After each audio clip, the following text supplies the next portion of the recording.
بسم اللہ الرحمن الرحیم۔ السلام علیکم ورحمۃ اللہ وبرکاتہ۔ نبوت مل جانے کے بعد تک نبی کریم صلی اللہ علیہ وسلم مکہ مکرمہ میں تبلیغ فرماتے رہے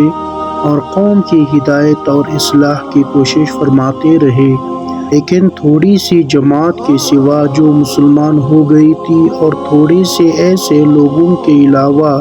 جو باوجود مسلمان نہ ہونے کے آپ کی مدد کرتے تھے۔ اکثر کفار مکہ آپ کو اور آپ کے صحابہ رضی اللہ تعالی عنہم اجمعین کو ہر طرح کی تکلیفیں پہنچاتے تھے،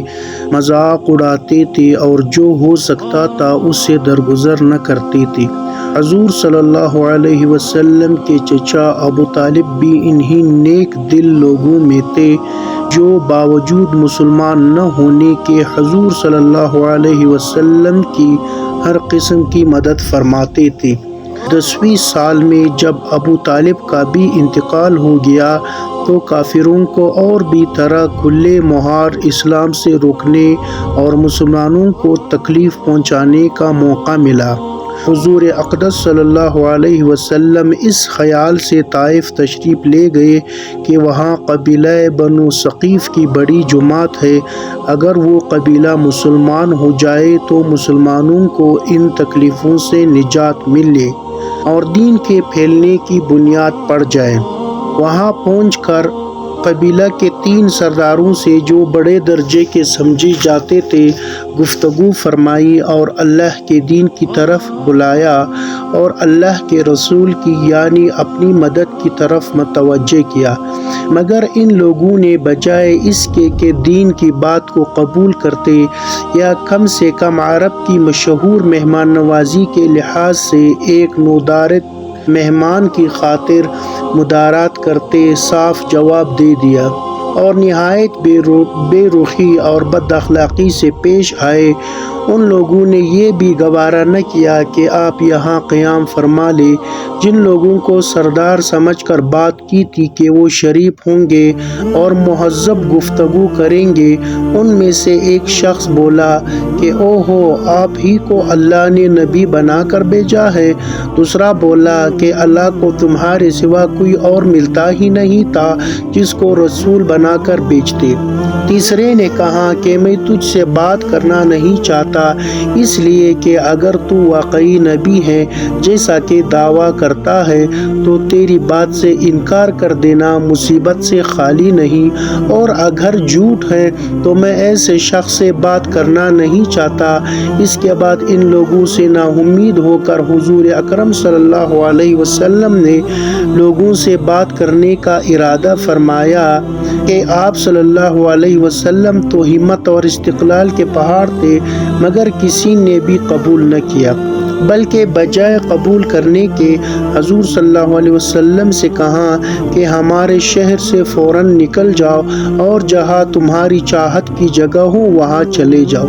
حضور اکرم صلی اللہ علیہ وسلم جب ان سے بالکل مایوس ہو کر واپس ہونے لگے تو ان لوگوں نے شہر کے لڑکوں کو پیچھے لگا دیا کہ آپ صلی اللہ علیہ وسلم کا مذاق اڑائے،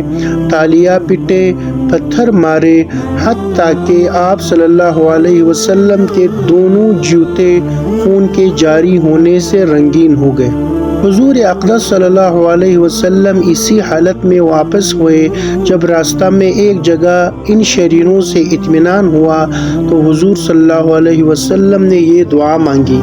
اے اللہ، تجھی سے شکایت کرتا ہوں میں اپنی کمزوری اور بے کسی کی اور لوگوں میں ذلت اور رسوائی کی۔ اے ارحم الراحمین، تو ہی ضعفاء کا رب ہے اور تو ہی میرا پروردگار ہے۔ تو مجھے کس کے حوالے کرتا ہے؟ کسی اجنبی بیگانہ کے جو مجھے دیکھ کر ترش رو ہوتا ہے اور منہ چھڑاتا ہے، یا کسی دشمن کے جس کو تو نے مجھ پر قابو دے دیا؟ اے اللہ، اگر تو مجھ سے ناراض نہیں ہے تو مجھے کسی کی بھی پرواہ نہیں، تیری حفاظت مجھے کافی ہے۔ میں تیرے چہرہ کے اس نور کے طفیل جس سے تمام اندھیریاں روشن ہو گئیں اور جس سے دنیا اور آخرت کے سارے کام درست ہو جاتے ہیں،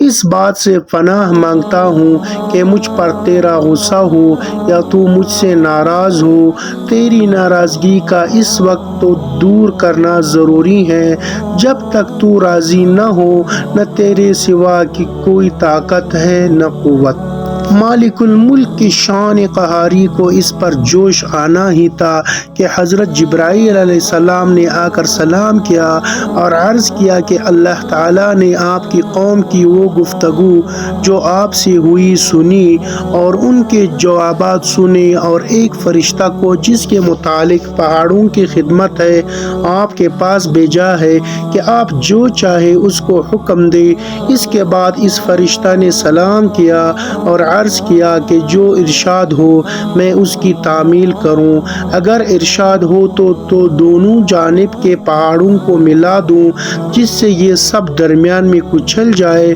یا اور جو سزا آپ تجویز فرمائے۔ حضور صلی اللہ علیہ وسلم کی رحیم و کریم ذات نے جواب دیا کہ میں اللہ سے اس کی امید رکھتا ہوں کہ اگر یہ مسلمان نہیں ہوئے تو ان کی اولاد میں سے ایسے لوگ پیدا ہوں جو اللہ کی پرستش کرے اور اس کی عبادت کرے۔ یہ ہے اخلاق اس کریم ذات کے جس کے ہم لوگ نام لیوا ہے کہ ہم ذرا سی تکلیف سے کسی کی معمولی سی گالی دے دینے سے ایسے بھڑک جاتے ہیں کہ پھر عمر بھر اس کا بدلہ نہیں اترتا، ظلم پر ظلم اس پر کرتے رہتے ہیں اور دعویٰ کرتے ہیں اپنے محمدی ہونے کا، نبی کے پیرو بننے کا۔ نبی کریم صلی اللہ علیہ وسلم اتنی سخت تکلیف اور مشقت اٹھانے کے باوجود نہ بددعا فرماتے ہیں نہ کوئی بدلہ لیتے ہیں۔